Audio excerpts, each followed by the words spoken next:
pagsunod po sa kalooban ng Diyos ay parang isang switch. Oras sa sumunod tayo sa kanyang kalooban, we put in motion an unstoppable process. At yan po yung process that leads to blessings. Obedience to God starts a wonderful process that leads to good things, to good results, very especially to blessings. What follows obedience? At yan po ang pamagat ng ating pag-aaral ngayon, blessings for obedience. Sa Deuteronomy 28 verses 1 to 2, si Moses po ay nagbibigay ng kanyang mga pahayag sa mga tao. If you fully obey the Lord your God and carefully follow all His commands I give you today, the Lord your God will set you high above all the nations on earth. All these blessings will come upon you and accompany you if you obey the Lord your God. So dito po sa sinabi ni Moses na bilin niya sa buong bayan, it shows the way to blessedness.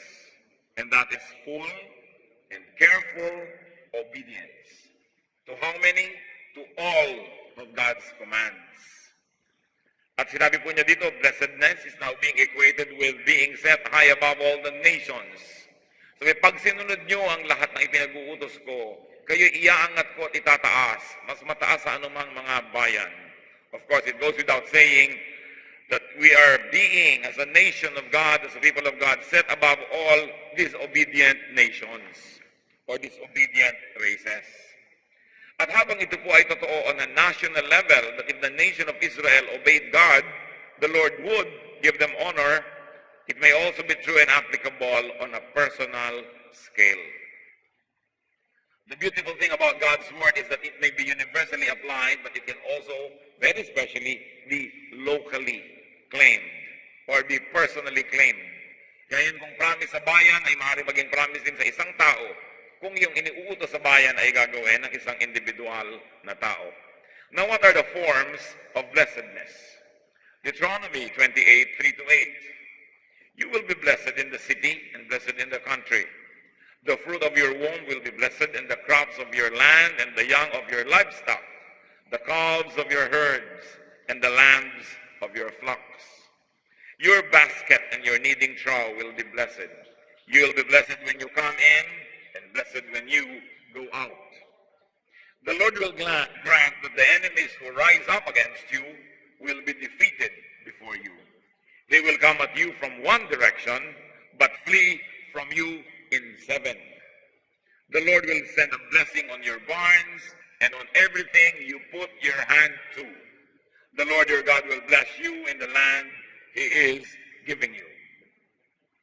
Napaka-powerful na mga salita. That blessings will be everywhere.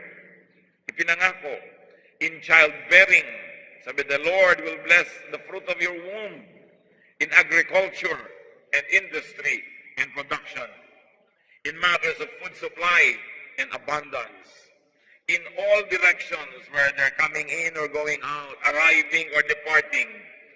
And the Lord also promised victory against enemies, enemies of the nation and personal enemies. The Lord in fact promised that blessings will be in everything touched by the obedient people of God.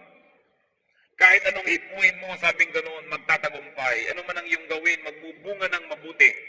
Kahit sa kalumingon, sumuot, pumunta, susundan ka ng grasya kapag ikaw ay sumusunod sa Panginoon.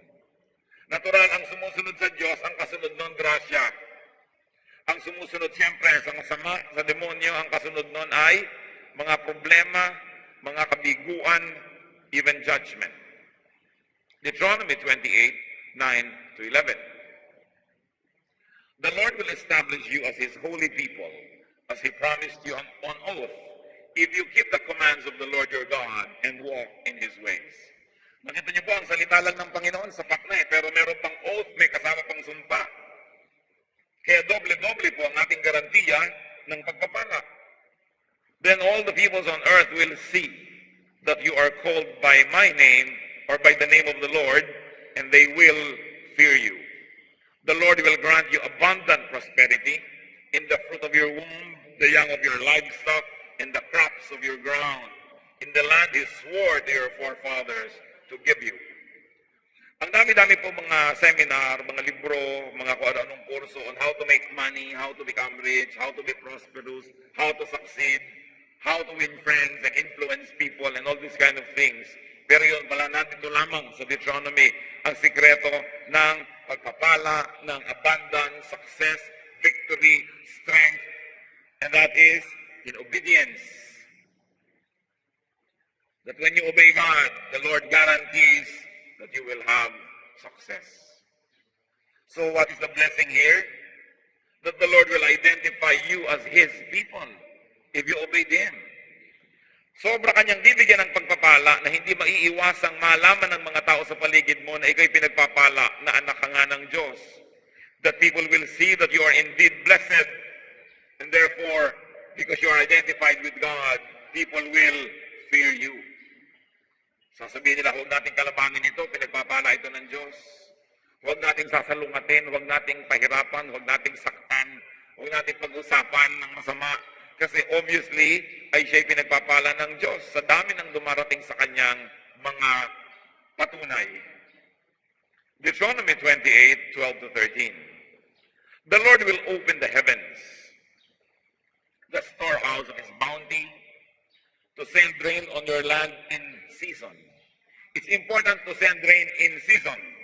Dahil pagka yung ulan ay wala sa panahon, baha ang nangyayari, dilubyo, hirap.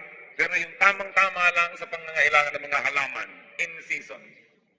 And to bless all the work of your hands. Can you imagine that the Lord will bless all the work of your hands? Pag nagluto ka, tamang-tama, hindi hilaw, hindi sunog. Pag meron kang ginawang piece of art, ang ganda-ganda. Pag meron kang ginawang negosyo, ipinataw mong yung kamay sa mga gulay, ay ito'y nagiging mabili at kumikita ka. Pag nagtanim ka, tutubo. Pag may nililinis ka, lumilinis ka. Pag may inaalagaan kang may sakit, gagaling. Sabi, the Lord will bless all the work of your hands. You will lend to many nations, but will borrow from none. The Lord will make it the head, not the tail. If you pay attention to the commands of the Lord your God that I give you this day, and carefully follow them, you will always be at the top, never at the bottom.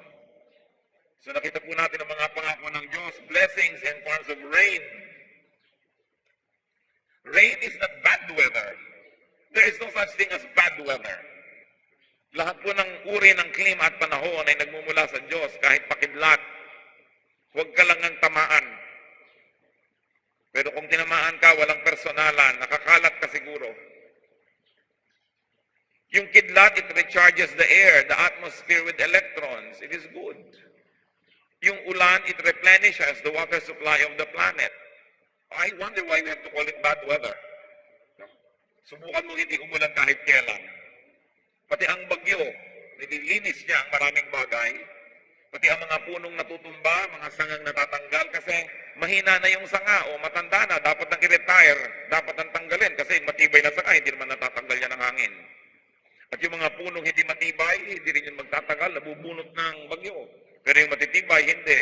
In other words, it's a process of renewal. So there will be rain, and there will be bounty. But very importantly, napansin nyo ba? Sabi, pag sumusunod ka sa Diyos, you will lend but not borrow. Pag masunurin ka sa lahat ng ipinag-uutos sa'yo ng Diyos, ikaw ang magpapautang, hindi ikaw ang nangungutang. Ikaw ang magbibigay, hindi ikaw ang binibigyan. Sabi, you will be the head, not the tail. Ikaw yung ulo, hindi buntot. And you will be at the top, never at the bottom. This is what God gives to people who obey Him fully and carefully. Kasi magtataka tayo, sumusunod naman ako sa Diyos, bakit ako ang kailangang mutang? Kaya magandang reviewin natin. Ipinangako, if you obey me fully and carefully, you will be the lender, not the borrower. Kaya nakita nyo rin yung bansang Israel for a long, long time, ay kilala yan na nagpapautang, kaya naiingit ang maraming tao sa kanila. Kaya nung panahon ni Hitler, ang mga Hudyo ay kanilang nilapastangan at ginawa ng masama at pati mga gintong ngipin ng mga Hudyo ay kinukuha nila. Sapagkat kaya maraming kayamanang naipon because they have become the lenders, not the borrowers. Kahit hanggang ngayon, ang ekonomiya ng New York and up to a point, ekonomiya ng Amerika ay halos controlled ng mga Jewish people. Kaya kaya maraming naiinggit sa kanila. May sinusunod siguro silang tama. Kaya sa buhay natin, tingnan natin. That is the condition to blessedness, is careful and faithful obedience to God. Anong ibig sabihin ng careful? Hindi ka lang basta nag-obey. Maingat ang pagsunod mo.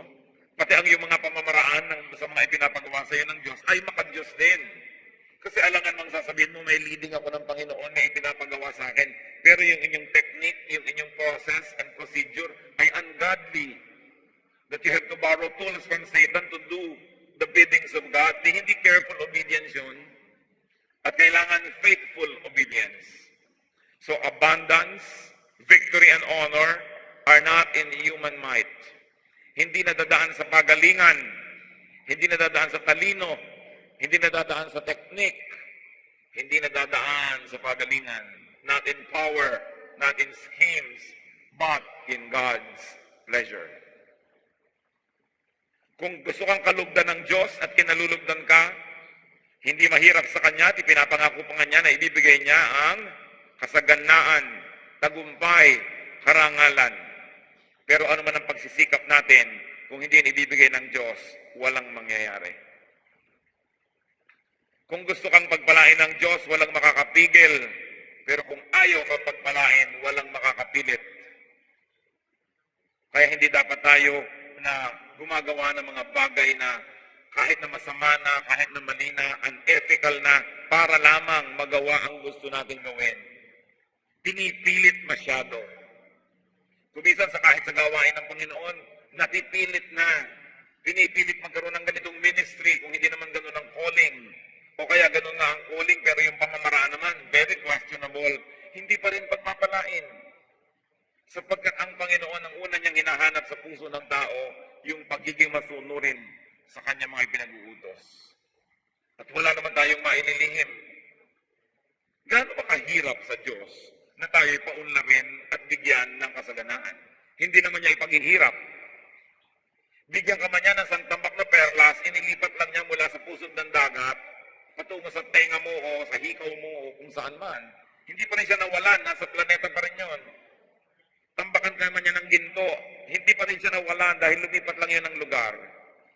Bigyan ka man niya ng malaking bahay, hindi siya mawawalan kasi yung batong pinaggawa mo ng bahay, kahoy, semento, kung saan-saan lang kinuha sa planeta, inipon lang naging bahay mo, pero walang nawala sa planeta. Walang nawawala sa Diyos pag binibigyan tayo. Kaya hindi mahirap sa Kanya yon. Ang tanong sa atin ay, bakit hindi tayo binibigyan? Yun ang dapat nating itanong. Hindi naman natin pwedeng paratangan ng Diyos na maramot. Hindi naman natin siya pwedeng paratangan na kuripot. O kaya hindi makatarungan, o kaya hindi mabait, hindi mabuti. So dapat ang siyasatin natin ang sarili nating buhay.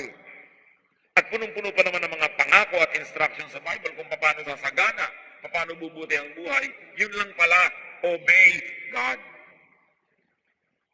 But to obey carefully and to obey faithfully, which means that you have to know the Word of God. Where else will you get instructions? Anong susundin natin kung hindi mga nakasulat na iniuutos ng Diyos? Yung kanyang mga ipinapagawa, itinatagubilin, ipinapaalala, dapat nating alamin, dibdibin.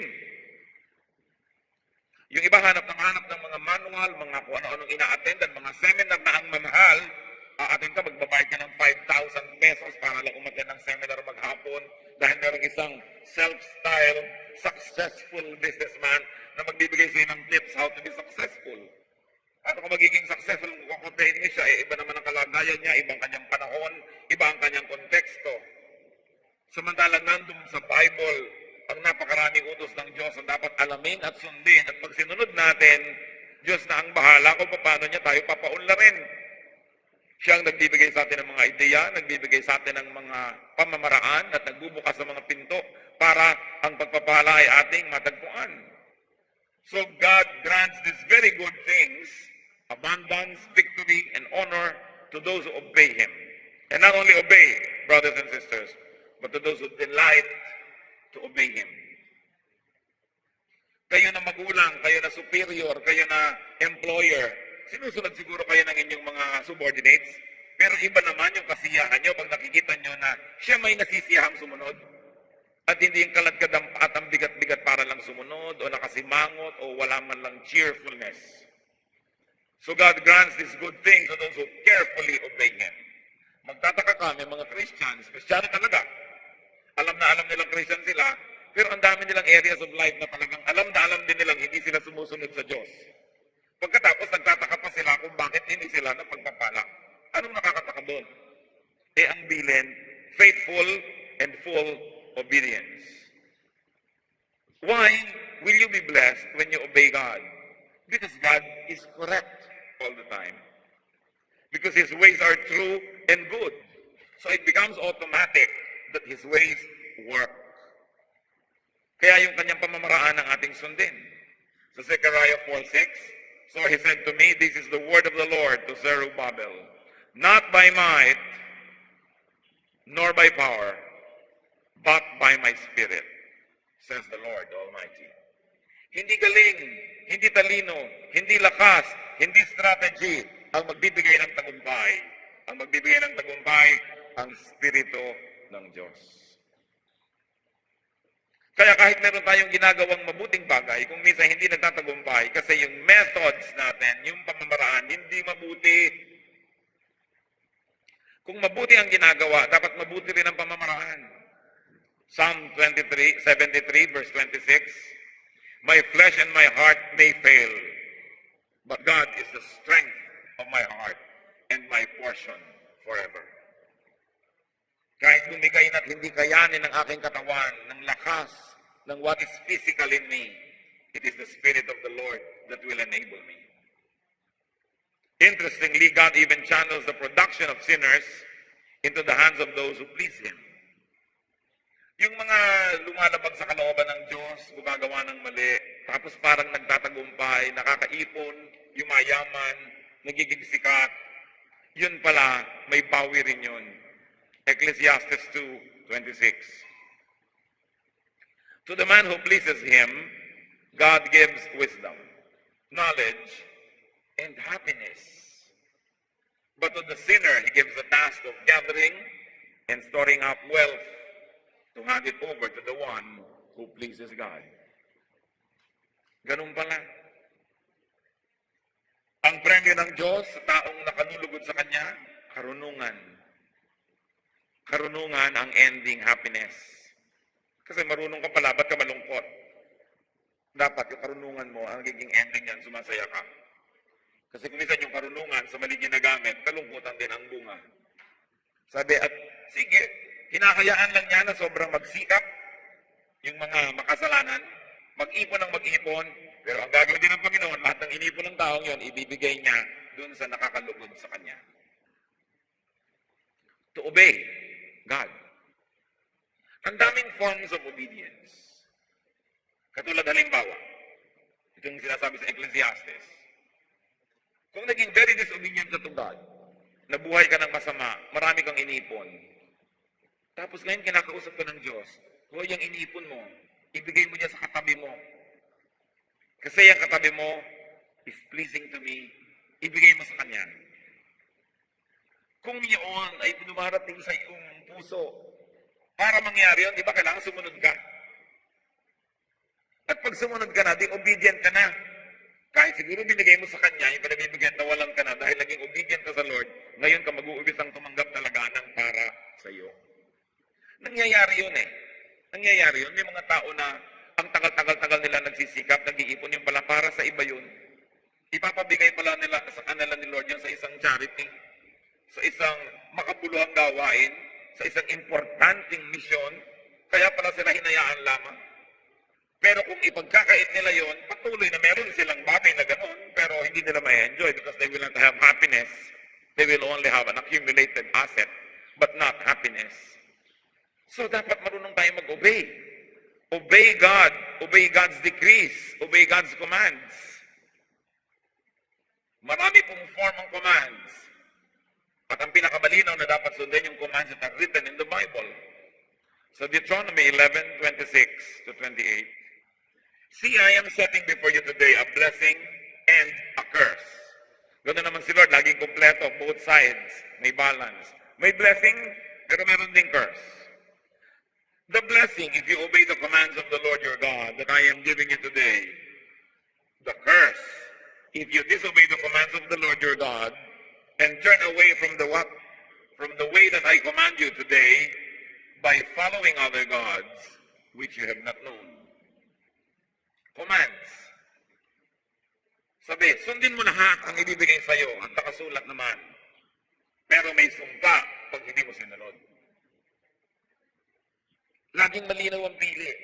Right or wrong. Obey or disobey. Ganun lang. Blessing or curse.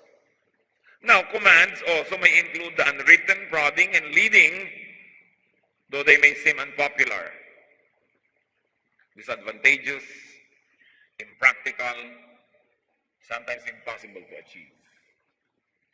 May mga inuutos ang Diyos na nakasulat, malinaw. Pero ang Diyos hanggang ngayon, kinakausap pa rin niya tayo. At nagbibigay pa rin siya sa atin ng mga utos, instructions that are very personal but may not be written in the Bible. Kailangan sensitive din tayo sa ganong mga utos. Halimbawa, hindi mo naman makikita sa Bible na, makipagkasundo ka na kay ganitong pangalan, pero binibigay sa ngayon ng Holy Spirit, makipagkasundo ka na. Tapos ayaw mong sundin, then you become disobedient. Sinasabi sa iyo, kumanta ka na dito sa choir, gawin mong ministry ito. O kaya, tigilan mo na yung paninigarilyo na yan. O kaya, putulin mo na ang kaugnayan mo dyan sa negosyo na yan na napapahamak ang iyong kaluluwa, bagamat tumataba ang iyong bulsa. O kaya sinasabi, ito gawin mo, ito huwag mong gawin. Very personal, you will not find it in Scripture. But the Holy Spirit speaks to us. The question is, do we obey? Do we obey God or do we obey ourselves and other people? Sa Acts 5:28-29, nung hinuli, inaresto ang mga lingkod ng Diyos sa Jerusalem dahil turo ng turo, sabi sa kanila ng authorities, we gave you strict orders not to teach in this name, meaning the name of Jesus. Yet you have filled Jerusalem with your teaching and are determined to make us guilty of this man's blood. Peter and the other apostles replied, we must obey God rather than men.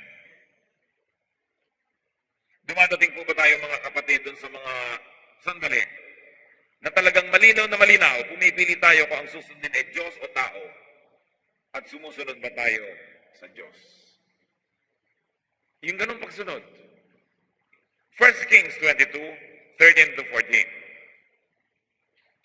The messenger who had gone to summon Micaiah said to him, look, as one man, the other prophets are predicting success for the king. Let your word agree with theirs and speak favorably. But Micaiah said, as surely as the Lord lives, I can tell him only what the Lord tells me. Ano po itong nangyayari dito? Ito pong very ungodly king, pinaligiran ng mga propeta. At ano po ang ipinoprophesy ng mga propeta sa hari na ito? Yung kabaligtaran. Lahat sila nag-uunang-unahang magbigay ng magandang word doon sa king. Magtatagampay po kayo sa gyera. Sige po, pumunta kayo sa gyera. Mananalo kayo. I can see that you will win. O king, God will give you victory. Lahat ng mga prophets na yon, ang sinasabi sa king, bola, hindi totoo. Yung kasi ang gustong marinig ng king eh. Itong kaisa-isang propeta si Micaiah, sabi niya, hindi. Hindi ko pwedeng sabihin yan kasi hindi yan ang nadidinig ko sa Diyos eh. Kaya pumunta sa kanya yung mga kapal ng hari at sinabi, ano ka ba lahat ng propeta nandun na sa palasyo, pronouncing blessing and prophesying for the king. Sumama ka, mag-iisa ka doon. Sabi niya, no, I cannot do that. I can only tell him what the Lord tells me.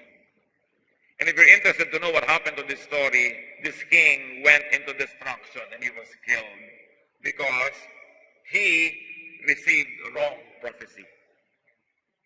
Dahil eager na eager yung mga prophet na magsip-sip sa kanya, magpalakas, kumain ng libre sa palasyo, mag-prophesy na mag-prophesy, maglayhan ng maylayhan sa king. Eh hindi naman yun ang gusto ng Diyos. Kahit isa lang yung nanindigan, yung sinabi pa rin niya ang natupad. Hindi pinagpala ang haring ito. A fake company of prophets. Pero nanindigan ito Can you imagine, mga kawal nandyan, tapos yung king, tuwang-tuwa na siya sa mga prophecy ng lahat, ikaw ngayon itong killjoy. Sabi mo, hindi po yan ang nakikita ko eh. Mapapahama kayo. It is very unpopular. Your life could be threatened. But will you obey the prodding of the Spirit in your heart? And what is the secret of being debt-free? Of being the lender?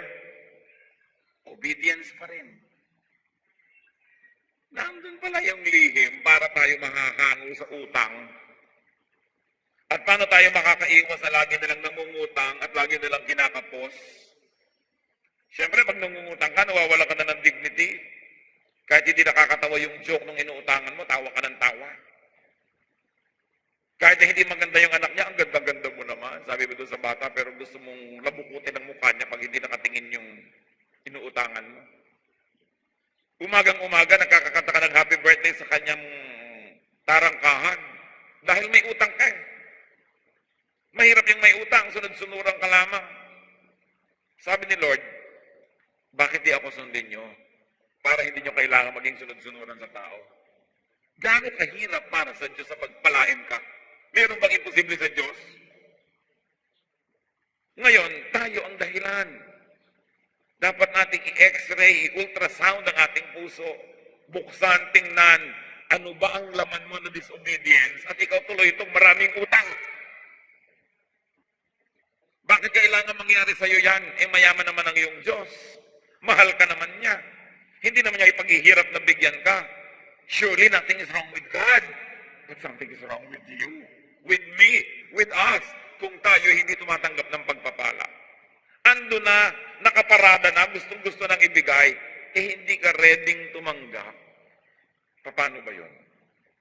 Deuteronomy 28:12, the Lord will open the heavens, the storehouse of His bounty, to send rain on your land in season, and to bless all the work of your hands. You will lend to many nations, but will not borrow, but will borrow from none. Mga kapatid, kung kayo nagne-negosyo, therefore there is the work of your hand, whatever it is, maybe the work of your brain, the work of your body. Mahirap ba sa Diyos sa pagpalain ng negosyo niya? Mahirap ba sa Diyos na kung nagtitinda kayo, eh pupuntahin niya lahat yung bibili sa inyo, tubos na yung tinda ninyo, eh yung iba yung nangangalahati pa lang. Sabi, you will be the top, not the bottom. You will be the first, not the last. Kung nagtitinda ba kayo ng espasol, mahirap ba yung espasol yung ang maubos? Una. Kung nagtatanim kayo, mahirap ba sa Panginoon na palayasin ang mga salot at peste at paulanin at patabain ang lupa at payamanin ang inyong mga tanim? Kung meron kayong anumang uri ng itinitinda, services or goods, mahirap pa sa Diyos na ipunin lahat yung mga customer at papuntahin sa inyo. Kung yung mga bumibili sa inyo on credit, magbabayad lang ng konti, mahirap pa sa Diyos na ibigay sa kanila ideya, o unahin mong bayaran tong si Kristiyano, saka mo na bayaran yung iba mong supplier, ito nang unahin. Mahirap pang ilagay sa isip niya yun. Yung mga gustong magbigay sa inyo ng napakagandang mga terms, mahirap bang mangyari sa Diyos na hipuin ang kanilang puso? Kung may negosyo kayo, hirap na hirap kayong paangatin ito, mag-isip-isip kayo. Kasi gusto naman ng Diyos na gawin yun. Ano sa ating pamamaraan ang humahadlang? Bakit pagod ka na kung minsan hindi ka na halos matulog, hirap na hirap ka na, wala pa rin. Samantalang sabi ni Lord, everything you touch will be blessed. Ano ang hadlang? Dapat mag-isip. See, test, check if you are blessed, if you are prosperous, victorious, and honored. Pag kami nakakalaban at kumakalaban sa iyo, lalo talagang silang may kasalanan, mahirap ba sa Diyos na puksain sila? O nakikita mo natin laging silang nananalo, tayo ang napupuksa, baka may problema tayo. If you are blessed, prosperous, victorious, thank God and share with people. Be good. But if you are constantly not receiving such blessing, if you are constantly not the lender but the borrower, Check your obedience. Dapat tayong matuto. Sabi sa 2 Timothy 3:16 to 17, all scripture is God-breathed and is useful for, church, read aloud, teaching, rebuking, correcting, and training in righteousness. Kaya natin binabasa anumang scripture because it is good for teaching, for rebuking, correcting, and training in righteousness, so that the man of God may be thoroughly equipped for every good work. Kaya natin binasa ngayon ang Deuteronomy. Sabi, if you follow other gods, I'm going to curse you. Baligtad ng mga pangako kong ibibigay. Hindi ka magtatagumpay. Hirap na hirap ka. Kulang at kulang if you follow other gods. So kung may nakakaranas sa atin ng wala nang katapusang kulang, lagi nalang bigo, mag-isip-isip tayo. Baka kahit akala natin Christian tayo, may iba pa tala tayong Diyos na sinusunod. Baka tao yun, baka isang pangarap, o isang masamang ugali. Sabi ganun, huwag kayong susunod sa mga bago, di nyo kilalang mga Diyos-Diyosan. Ang Diyos ng inyong mga ninuno ay subok na. Huwag na kayong mag-isip ng kung ano-ano pa. How do we apply this? Meron palang mga pinagpapala ang Diyos na ganon. Kung anong hipuin, umuunlad. Kahit anong gawin, nagtatagumpay. Kung hindi mo siya nakita 1 year ago at nakita mo uli ngayon, may bagong blessing sa buhay niya. Siguro gumanda siya lalo. O habang tumatanday, lalong nagmumukha pang relaxed at bata. Maaaring nung isang beses mong huling nakita, meron lang siyang isang bisikleta. Ngayon, meron na siyang 3. Maaari na may maliit lang siyang bahay. Ito yung nakikita mo every 6 months may bago. Pwede pala yun na kahit anong hipuin ng tao nagiging matagumpay, dumadami, umuunlad, kung kinakasihan siya ng Diyos. Nakakalungkot yung taong hindi mo nakita ng matagal, nung makita mo wala man lang asenso, o kaya umatras pa. Pero yung wow, ting darating ka may bago. Kung may bagong blessing na naman, recognize godly people who are obviously being blessed by God. Kasi hindi maaaring mangyari sa isang tao yung tuloy-tuloy na pag-asenso at siya'y makadiyos, na hindi galing yun sa Diyos. Dapat galing yun sa Diyos. Ngayon, may tuloy-tuloy na umaasenso materially, pero ungodly. Hindi yun ang pinag-uusapan natin. Ang pinag-uusapan natin yung alam mo naman, by all measure and by all count and by what you humanly can possibly know, alam mo, godly ito, tapos patuloy ang pag-asenso, pagdami ng mga blessing, ganun, umuulan sa kanyang mga tanim, ang hipuin niya nagtatagumpay, pinaparami ng Diyos ang kanyang kayamanan, at yung mga nag-ipon pa ng matagal sa kanya pa binibigay, aba, you should recognize such people because they are blessed by God. And what do? Huwag niyo silang kainggitan. Huwag niyo silang kalabanin o hadlangan. Align with them. Makikampi kayo, sumama kayo. Abay, nauulan na nito, tumabi-tabi ka para kamahambunan. Avoid the company of the miserable. Avoid the company of the cursed. Kasi madadamay kayo. Kung tayo po'y makikitungo sa mga miserable, sa mga sobrang kapos na kapos, sa hirap na hirap, tiyakin nyo na nagpupunta lang kayo doon to minister, to help, to lift them up a little bit. Pero huwag kayong makipagyakapan, makipagmabutihan, makipagkaibigan dahil hihilahin nila kayo pababa. Dahil may sumpa ang kanilang sambahayan, madadamay kayo. So anong gagawin nyo doon sa mga nakikita nyo pinagpapala? Sumama kayo doon.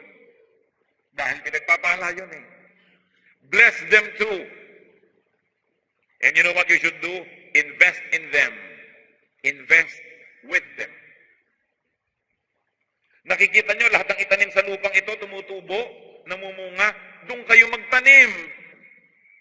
Hindi nakita nyo nang walang kabunga-bunga, walang katubo-tubo, may mga bungang, papayatag kayo, liliit. Tapos doon pa rin kayo magtatanim, doon kayo mag-i-invest, di sayang ang investment nyo.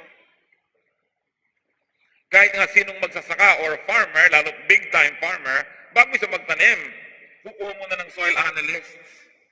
Preferably graduate sa UP Los Baños o sa Nueva Ecija colleges ng mga agriculture at kung ano-ano pa. Kasi kailangan malaman mo yung soil. Is it a rich soil? And if it's rich, that's where you plant. People of God, where do you invest? Of course, you invest in ministries that have fruits. Kailangan mo mag-invest kayo na mag-invest sa parang naglalagay kayo ng tubig sa balding butas. Kahit anong ilagay nyo, kahit anong invest nyo, wala namang nangyayari, wala namang bunga. Ba't nyo sasayangin ng inyong investment? So, you align with those who are blessed by God. Huwag na huwag mainggit dahil pag kinalaban nyo, ang Diyos ang makakalaban nyo. Kitang-kita nyo na palang binebless, kakalabanin nyo pa. Ano kayo, naghahanap ng sakit ng katawan? Anong sabi sa Genesis 12:3 ng Panginoon sa kanyang mga pinagpapala? I will bless those who bless you. And whoever curses you, I will curse. And all peoples on earth will be blessed through you.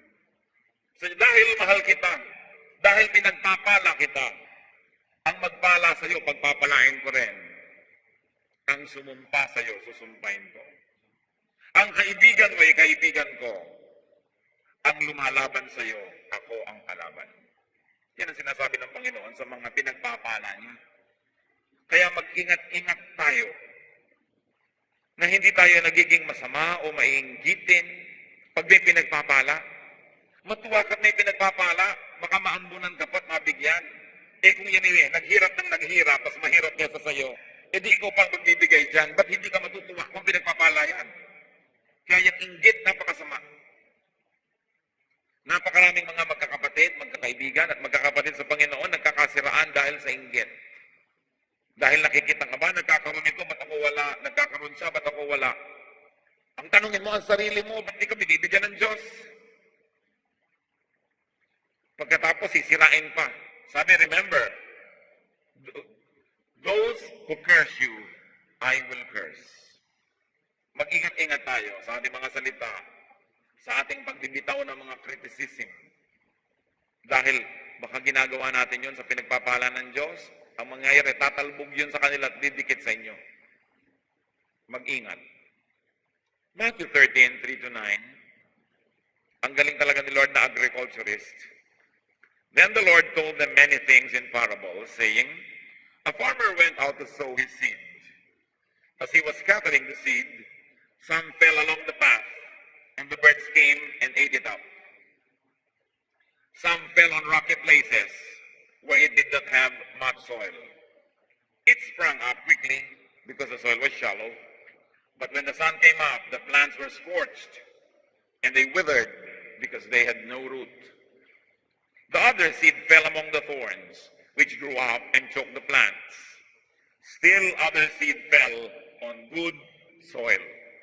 Will it produce a crop?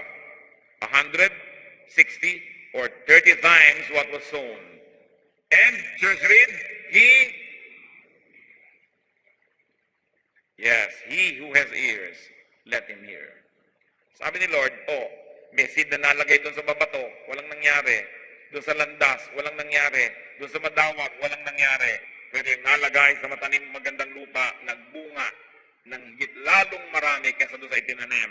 Sabi, let him who has ears hear. Ibig sabihin, dapat yung malaman kung ano mensahe nito. Anong mensahe? Magtanim sa matabang lupa. Meron naman daw na parang nagtanim lang doon sa shallow, tumubo agad, pero namatay din. So huwag kang mai-impress sa bigla-biglang parang tumutubo lang. Dapat tinitingnan mo, track record. Kung gusto mong bumili ng isang bukid, hindi mo lang titingnan kung ano yung ani last year. Sabi mo, ano bang ani niyan in the last 10 years? Ano ba yung ani niyan in the last 20 years? Patuloy ba? Consistently umaani? Kasi kung talagang mahusay na bukid yan, maraming aanihin yan. You cannot keep a good man down. Kahit yung mga employers, may nag-a-apply sa inyo, titingnan mo, anong nangyari sa iyo the last 5 years? Anong nangyari sa iyo the last 10 years? Anong mga bunga mo the last 15 or 20 years? At pag sinabi niya, hindi po ako namunga last 5 years, last 10 years, kasi po maraming problema, maraming balakid, bla bla bla, ang dami niyang katsang-katsang, ang ending pa rin, hindi siya namunga. Huwag kang maniwala, namumunga siya. Because history repeats itself.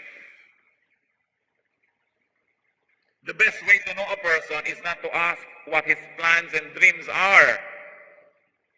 What His promises are. Walang kwenta yun.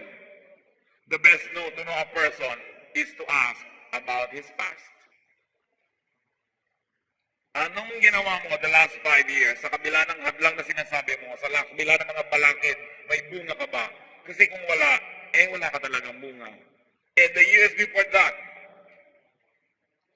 kaya pati yung mga mag-aasawa, hindi nyo lang tinitingnan kung anong pangako sa inyo ng paraiso. Titingnan nyo rin yung history niya. Because history has a funny way and a mysterious way of repeating itself. Kaya huwag kayong magpapadala sa mga magagandang salita at pangako. Titingnan nyo, mabunga ba? Ano ang track record? It is important. Kaya yung mga swindle, papangako ako yung pera mo magiging ganito karami, magiging ganun karami. Titingnan mo yung nangangako. Teka, the last 5 years, anong ginagawa mo sa buhay? Paano ka biglang nagkapera? Baka ngayon, nai-impress ka dahil may mga kotse siya, maganda yung bahay sa mga asenso. Yung pala, last 6 months or last 12 months lang niya na-acquire. So, anong ginagawa niyang hocus-pocus? Bakit siya biglang yumaman? Baka dahil may mga gamit tulad ng mga taong madaling madaya. So, titignan mo yung history. It's important. Sabi niya, he who has ears, let him hear. So recognize, invest, and plant only on good soil. Could you be throwing your lot with people who are not blessed? Could you be planting on poor and bad soil? Ang sabi ni Lord, you will know them by their fruits. Remember that. No amount of excuse, no amount of reasoning can compensate for lack of good fruit. Nakita ninyo, si Jose Rizal, kahit nakulong, doon pa nga siya patuloy na nagsulat, ang natapon siya sa dakitan, anong ginawa niya doon? Gumawa ng mga water system, irrigation, nagturo ng mga bata ng alpabeto, tinuruan niya ng hygiene, nag-community service siya, community lighting. Hindi mo pwedeng sabihin, wala akong nagawa the last 5 years, kasi hindi ako binigyan ng pagkakataon, kasi sinakal ako, kasi ikinulong ako, kasi ganito, kasi ganun. These are just excuses. Because if you're really good, no matter where people put you, no matter what obstacles they give you, you will bear fruits. Kahit saan ilagay yung mahuhusay na tao, nakaka-produce. Dahil mahusay. Ngayon, kung puro ka excuses, hindi siguro totoo yun. Sayang naman pag naniwala ako sa'yo. Sayang naman pag sumali ako at bumakas sa'yo, baka cursed ka pa, madamay ngayon ako. And remember that when you see a person being blessed by God, do not envy. Do not destroy that person. Do not even oppose. Alam niyo yung may momentum, hindi mo binabangga. Yung mabilis na kotse, babanggain mo, talsi ka, kasi mas mabilis siya sa'yo. May momentum siya. Basta may momentum, merong speed, tumabi-tabi ka. And even people in the ministry, pag may momentum, pag nakita mo bine-bless at merong energy surging forward, huwag mong harangan, masasagasaan ka lang. But help, join, because you will find yourself joining in a blessed endeavor. Very importantly, kung nakita po natin ang mga sarili natin na kulang sa mga blessing na binabanggit, mga kapatid, hindi huli ang lahat. Because though some of us may not have been fruitful soils, through obedience, you can reverse that and be a good soil yourself. Ang mahalaga lang mag-obey. Obey God and be blessed. Panginoon, nagpapasuri po kami sa inyo. Kami po ba'y masunurin o hindi? Kayo na ang nagsabi, you will know them by their fruits. Nawa masuri namin yung fruits namin, fruits ng buhay namin, fruits ng ministry, at masuri namin kung kami obedient or not. Tanggalin mo, Panginoon, ang mga takip ng mata ng ilan sa aming nabubulagan. At makita namin kung totoo nga bang obedient kami. Nawa, Lord, kung may nakikita kayo sa puso namin na disobedience, na hindi namin nakikita, ipakita niyo po ngayon. Give us eyes that see and ears that hear. Tayo magbulay-bulay yan at kung meron tayong obedience na hindi ginagawa, it's high time that we decide to obey God. Sa inyo na mga sobrang pinagpala, alam na alam niyo talaga pinagpapala kayo ng Diyos, pasalamat tayo at patuloy tayong sumunod sa Kanya, patuloy tayong maging blessing sa iba rin. At doon naman sa mga nangangailangan ng ganitong blessing, tumigil kayong kahihingi ng blessing. Ang hingi natin yung pusong bukas at makakita ng ating mga disobedience. Then begin to obey God and the blessings will automatically follow. Be with the Lord and let the Spirit have the final say.